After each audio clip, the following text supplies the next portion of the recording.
শালা একবারে বেহায়া ছেলে, শালা নির্লজ্জ বেহায়া। হবে জামাই, বড় মেয়ের সাথে নাইলে আমি তোর বিয়ে দিচ্ছি, বড় মেয়েকে নিয়ে তুই যেমন তাই করবি। আমি কি ছোট মেয়ের সাথে তোর বিয়ে দিচ্ছি, তাই আর ছোট মেয়েটাকে নিয়ে তুই যেমন তাই করতে যাবি? এই শালা কুত্তার বাচ্চা, কথা বলি না কেন বে? শ্বশুর বাড়ি বেড়াইতে এসে তো মানুষ শালির সাথে তো বেশিরভাগ ইয়ার্কি মারে। ইয়ার কি মারে? হ্যাঁ রে জামাই, তুমি ইয়ার্কি মারবা আমার মেয়ের সাথে তুমি সহবাস করবে তাই বলি? ও শাশুড়ি মা, আমি তো তোমাদের ঘরের ছেলে গো জামাই, তা কি হয়েছে কি? একটু পরিচিতা বে বুকা চোদার বেটা, এখনই পায়ে জুতো খুলে মুখে মারবো। এইরকম ছেলের সাথে আমি আর সংসার করব না বাবা। তোর বাপ মাকে ডাকো, দিয়ে ওর সাথে আমার ডিভোর্সের ব্যবস্থা করিয়ে দাও। ও আজকে আমার বোনের সাথে খারাপ কাজ করেছে, কাল অন্য একটা মেয়ের সাথে করবে। এরকম নোংরা চরিত্রহীন ছেলের সাথে আমি সংসার করব না। ও শোনাবো, তুমি আবার ওদের হয়ে লাজ দিও না, তুমি আমার হয়েই কথা বলবে না। এই ফাটা কুকুর বেটা, লড়িতে চাপা গাড়িতে চাপা, উল্টা উল্টো বাজ পড়া। আমি বাড়িতে থাকি, তুই ওর সাথে এরকম করতে গেলি কেন? পালাবো নাকি বলো, ভাই থেকে পালাবো?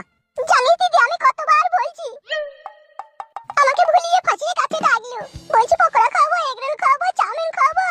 সে কি নোংরা মোটাই না করলো, শুধু বাবা মার সামনে আমি লজ্জায় বলতেই পারছি না। তোরও দোষ আছে, তুইলেই বা কেন আমার কাছে? আমাকে কত ভুলিয়ে ফাঁসিয়ে ডাকলো।